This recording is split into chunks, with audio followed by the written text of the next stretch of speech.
നമ്മൾ എല്ലാ പ്രൊഫഷനിലും ആളുകൾ കണ്ടിട്ടുണ്ടാവും. ചില നല്ല ഡോക്ടർമാർ, നല്ല അധ്യാപകർ, നല്ല വക്കീലന്മാർ. എന്താണ് മറ്റുള്ള ആളുകൾ എന്തുകൊണ്ടാണ് എന്ത് ചെയ്യുന്നത് അത്ര പെർഫോം ചെയ്യാൻ പറ്റാതെ പോകുന്നത്?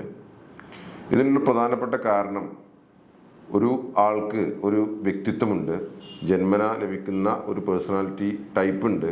ആ പേഴ്സണാലിറ്റി ടൈപ്പിന് ഇണങ്ങുന്ന രൂപത്തിലുള്ള മേഖലകൾ തിരഞ്ഞെടുക്കാത്തതാണ് പ്രധാനപ്പെട്ട കാരണമായി കണക്കാക്കുന്നത്. അപ്പോൾ മനുഷ്യൻ്റെ ജോലിയും പേഴ്സണാലിറ്റിയും തമ്മിൽ എന്താണ് ബന്ധം?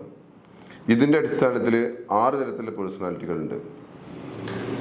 1 realistic personality, 2 investigative, 3 artistic personality, 4 social, 5 enterprising, 6 conventional. അപ്പോൾ ഈ ഒരു പേഴ്സണാലിറ്റികളിൽ നിങ്ങൾക്ക് ലഭിച്ചിട്ടുള്ള പേഴ്സണാലിറ്റി ഏതാണ് എന്ന് നോക്കി അതിനനുസരിച്ചിട്ടുള്ള ഒരു കരിയർ സെലക്ട് ചെയ്യുന്നതാണ് ഏറ്റവും ഉത്തമമായ തീരുമാനം.